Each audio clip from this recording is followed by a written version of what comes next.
मित्रांनो, 12वी अर्थशास्त्र म्हणलं की समोर प्रश्न उभा राहतो की खूप मोठमोठ्या डायग्राम्स, त्याची उत्तरं, परत योग्य संदर्भासह स्पष्ट करून लिहा, योग्य पर्याय निवडा, सहमत आहात की नाही, असे वेगवेगळे प्रश्न काय येत असतात, आपल्या समोर येत असतात की तुम्ही त्या गोष्टीशी सहमत आहात का, योग्य पर्याय निवडा, विसंगत शब्द ओळखा.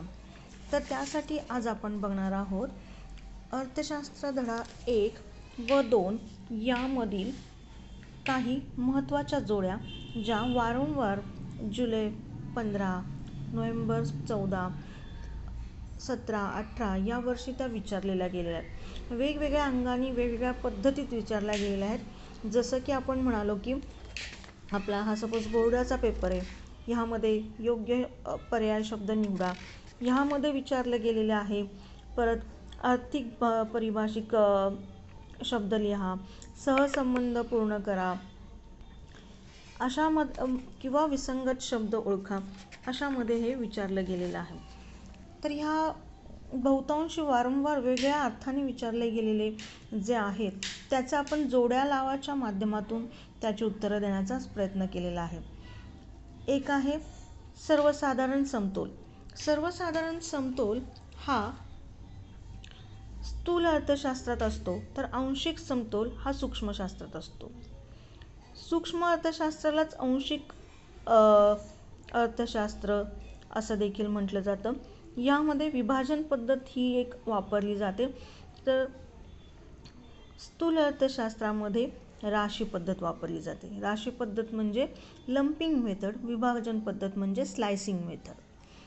आता इथे TU means what? The total utility. TU means what? The total utility.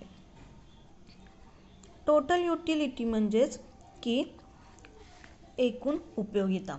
ती आपण कशाद्वारे दाखवतो, त्याचा फॉर्म्युला काय? हा जो साईन आहे हा आहे समेशन MU, म्हणजे मार्जिनल युटिलिटी यांची केलेली बेरीज, समेशन. ठीक आहे. आता MU म्हणजे काय की marginal utility. Marginal utility of N म्हणजे एका विशिष्ट नगरसंख्येची आपण केलेली मार्जिनल युटिलिटी, ती is equal to TUN minus TUN in bracket TUN minus 1. म्हणजे एक अधिक नगरसाठ्यात आपल्या वाढ झाली असताना काय होत जाते, आपली सीमांत उपयोगिता ही घटत जाते. किंमत सिद्धांताचा अभ्यास. आता किंमत सिद्धांताचा अभ्यास कशात बघितला जातो किंवा घटक किमतीचा अभ्यास कशात बघितला जातो, तर तो सूक्ष्मलक्षी अर्थशास्त्रात बघितला जातो किंवा आंशिक अर्थशास्त्रात बघितला जातो. तसेच उत्पन्न, रोजगार सिद्धांत हे स्थूल अर्थशास्त्राच्या अभ्यासाचे विषय आहेत किंवा व्याप्तीचे विषय आहेत. आता इथे बघा, मातीपासून खेळणी हे कशाचं उदाहरण आहे? रूपउपयोगितेचं. म्हणजे एखाद्या वस्तूला आपण जेव्हा त्यामध्ये त्याची उपयोगिता बनवतो, क्रिएट करतो, जसं लाकडाच्या उंडक्यापासून बनवलेली खेळणी, खुर्ची, तर त्यावेळची उपयोगिता येते ती उपयोगिता असते. आता खाली आलेला आहे गायक. गायक काय देतोय? सेवा उपयोगिता. एखादी व्यक्ती आपल्या अंगातील मूलभूत गोष्टी जेव्हा पुरवते तेव्हा ती काय झाली, त्याच्या दृष्टीने सेवा उपयोगिता असते. रक्तपेढी ही काल उपयोगिता आहे. मोबाईल ज्ञान उपयोगिता. आता हे आपण सगळे उदाहरण बघितले. तर गॉसेनचा पहिला नियम हा उपयोगिता या नावाने ओळखलेला जातो.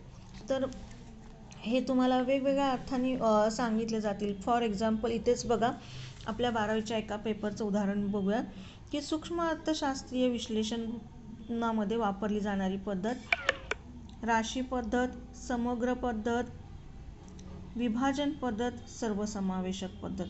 तर सूक्ष्म अर्थशास्त्रामध्ये वापरली जाणारी पद्धत आहे विभाजन पद्धत. ठीक आहे. ज्यावेळेस तुम्ही अशा छोट्या छोट्या गोष्टींचा अभ्यास कराल त्यावेळेस तुम्हाला काय होईल, त्या गोष्टी म्हणजे समजायला सोप्या जातील आणि अशा वेगवेगळ्या ऑब्जेक्टिव्ह टाईप ऑफ क्वेश्चन सोडवताना त्या काय होतील, उपयोगी पडतील. आता इथे पुढे आपण काही गोष्टी बघूयात. भूमी, मार्च 18 मध्ये हे विचारलेलं आहे. किंमत निश्चितीचे घटक किमतीच्या सिद्धांतामध्ये भूमी या घटकाला काय मिळते, तर खंड मिळतो. श्रम या घटकाला काय मिळते तर वेतन मिळते, भांडवल या घटकाला काय मिळते तर व्याज, आणि संयोजक या घटकाला नफा मिळतो. कंसात दिलेले आकडे हे काय दर्शवत आहेत तर त्या वर्षी ते विचारलेले हे प्रश्न आहेत वेगवेगळ्या अंगाने. ठीक आहे. तसेच पैसा, व्याज, रोजगार विषयकचा सिद्धांत हा 1936 साली लॉर्ड केन्स यांनी मांडला होता. हा ऑक्टोबर 14 मध्ये विचारलेला प्रश्न होता. सरकारचे निर्हस्तक्षेपाचे धोरण हे सूक्ष्मलक्ष्य अर्थशास्त्राचा भाग आहे. सूक्ष्मलक्ष्य अर्थशास्त्र हे पारंपरिक पद्धतीचं शास्त्र आहे. तर स्थूल अर्थशास्त्रामध्ये सामाजिक लेखांकनाचा काय होतो विचार केला जातो. अशा पद्धतीने आपण दरवेळेस थोडे भाग बघणार आहोत. यापुढील भागात आपण काय करणार आहोत, योग्य पर्याय निवडण्याचे ऑप्शन कसे निवडायचे किंवा त्या पद्धतीचे त्याची उत्तरं काय असतील हे आपण बघणार आहोत. ठीक आहे. धन्यवाद.